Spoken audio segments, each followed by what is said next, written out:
So thank you, Arthur. Some of the things that I will talk about, Arthur already covered in general. So I will try to focus on those aspects that he hasn't spoken so much about. Um, so first, let's go through all the legal instruments that apply internationally and including Africa, the African continent. And these are the most important legal instruments concerning human trafficking, the protection of women, and the protection of children, including victims of human trafficking and child trafficking. So just I made this table so we can have like a better view of what they focus on when they were adopted and so on. So first, as just Arthur said, we have the Palermo Protocol, which is it's considered like the fundamental or the basis for all the other legal instruments internationally on human trafficking. It was adopted in year 2000, and it focuses on three categories. That's where it comes, that's where we have the 3P paradigm. That means the 3P, we have the prevention category, we have the prosecution category, prosecution of traffickers, and protection of victims is the 3P paradigm. That's how it's called. And later, we have the fourth P, which focuses on partnerships and cooperation between states, but that's gonna be found only in the Council of Europe Convention here, which was adopted in 2005, and in the European Anti-Trafficking Directive, which I didn't mention here because it doesn't actually apply internationally, only in the EU. So the Palermo Protocol also gives us the global definition concerning human trafficking, just as Arthur already mentioned. Beside from the Palermo Protocol, we also have some instruments that focus on the children's rights. For example, the UN Convention on the Rights of the Child plus the optional protocol. It covers child-specific recovery and reintegration. It was adopted in year 2000 as well. We have the Convention on regarding eliminating any type of discrimination against women. This was adopted in 1979. It focuses specifically on women's rights and with a gender-sensitive protection. We also have the International Labor Organization conventions. There are 3 in number. They all focus on forced labor and specifically all the rights of worker and victim, including compensation for their time of exploitation. Here we have the Council of Europe Anti-Trafficking Convention. This unfortunately doesn't apply in Africa, but I really wanted to mention it because it's a very good source if you want to find out more about the anti-trafficking framework internationally.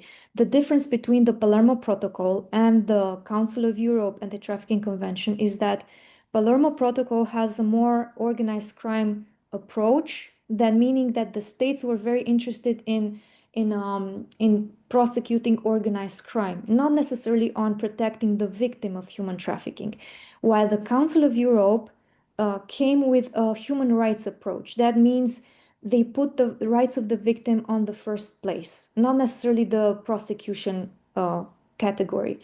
Why is that important? Because when an instrument starts to put the rights of the victim on the first place, that means we put a responsibility on the state to finance the assistance services. And many states didn't want this in the Palermo Protocol. Like now in the Council of Europe, they were responsible to have like a victim-centered approach.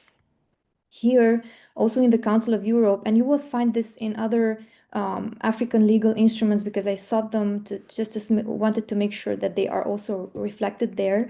We have the reflection period.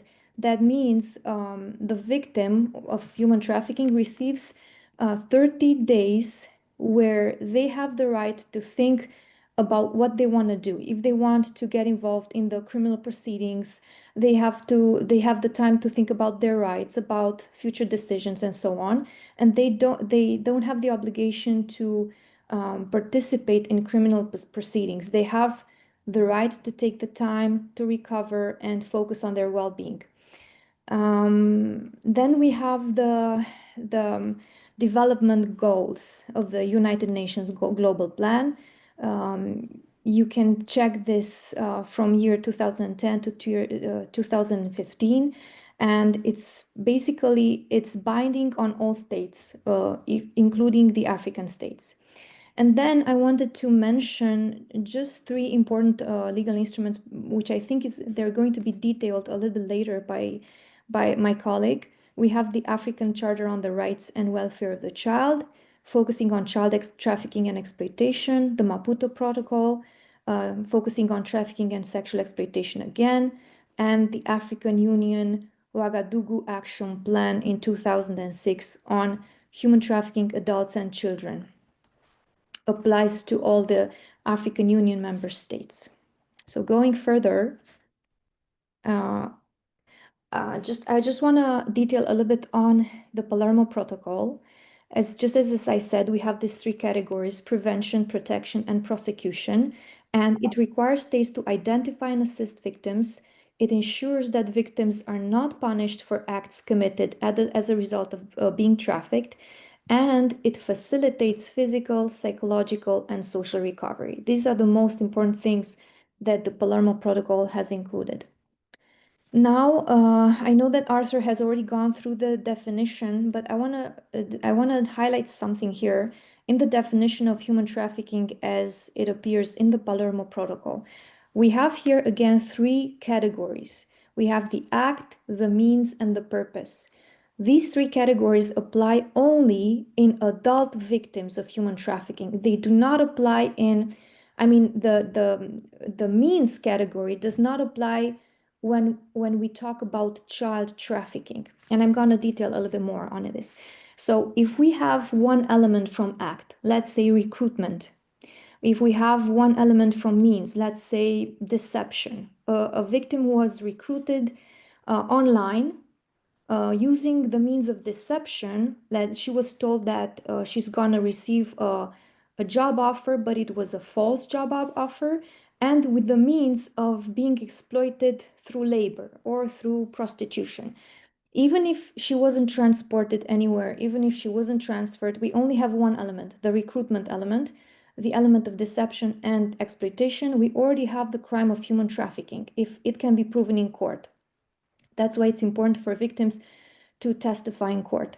And then if we have a child victim of human trafficking, means are totally irrelevant. That means it doesn't even matter if the child was deceived or not, if they gave their consent or not, if there was abuse of power or not. We only need to prove there was one element from act and one element from purpose, that there was the purpose of exploitation of any type. So that's very important to keep in mind. Going further, I'm going to go quickly through the main rights that appear, just as Arthur already mentioned them. So I'm going to detail just on a few of them, how we are doing this in Romania at least. So also you see here on the right side, the legal basis or the instruments where this right appears detailed. So you'll see this in Palermo Protocol, Council of Europe Convention, EU Directive, African Charter, and so on. First, we have the identification and non-criminalization. So every victim has the right to be identified as a victim, even if she does not recognize she's a victim of human trafficking. And if somebody recognizes the indicators of trafficking, they're obliged, at least in Romania, we have an obligation, a legal obligation to report any suspicion of human trafficking, even if the victim does not agree that she is a victim of human trafficking. Also, the right of non-criminalization was already mentioned. The right to physical and psychological recovery. In Romania, for example, we have safe housing. It's not enough. That means Romania doesn't have enough shelters for human trafficking victims, but we do have a few that are constant, and they take good care of victims who are identified. They also have right to medical and psychological care, counseling, and social assistance. Going through the next, the right to reflection and recovery period, just what I mentioned under just previously, the minimum of 30 days period for victims to recover and decide if they want to cooperate with authorities. The right to legal assistance and information. That means state institutions or any representative that is involved in the national mechanism for identification and referral of victims has the obligation to give information to victims according to in their language, first of all, and according to their level of knowledge. So we need to make sure we don't use very difficult or complex language, but we basically translate the rights of the victims in their own terms. Okay, the next one is the right to resident permits and stay. And that means temporary or permanent resident permits. It was already mentioned. The right to compensation and remedies. That means state compensation and remedies. That's also through criminal proceedings or civil proceedings. Also in Romania, what we have found out from experience in Eliberare Association at least, that the state easily can give the victim of human trafficking the paper attesting that she has the right to compensation to this amount of money. But the complexity comes when the victim needs to take possession of the money or the compensation that was granted to her. So I was doing like research, and about 2% or 3% of the victims in the last 10 years actually got their compensation in practice.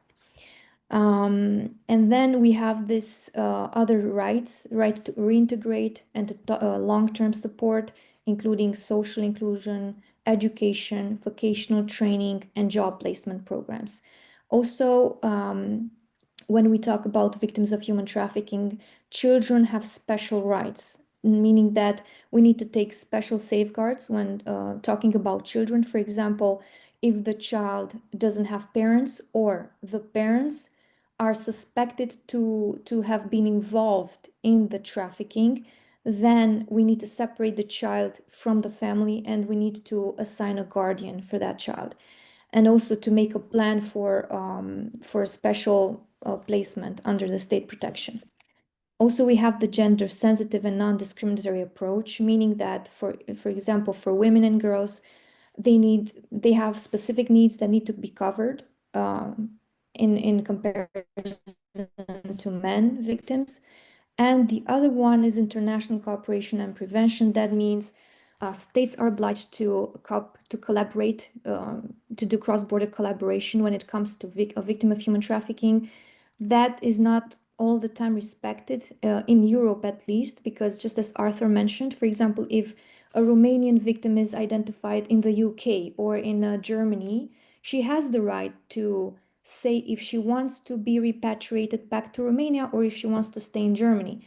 But that in practice is not really respected, and that's what we are working on also in advocacy. So thank you. This is my presentation, and then